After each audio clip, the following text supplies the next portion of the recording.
that reduce all the monies that you give to other sectors and give money to this. When you give money to the primary section, the money has gone to the grassroots. These are, you have seen them play here, barefooted. These ones need to be supported. And therefore I want to request the government that next year where we shall be, let all the billions come to us. If you give us billions, we shall put the billions to successful use.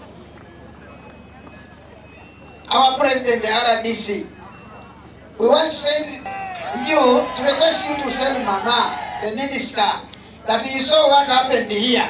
Look at the organization of today. And that's why funding has continually been increased.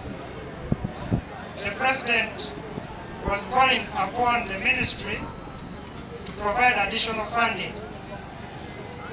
I think your appeal is good because with the little that has already been provided, you have demonstrated what you can do with it. Officials Abaana ngati bali ba primary ate abaana balaba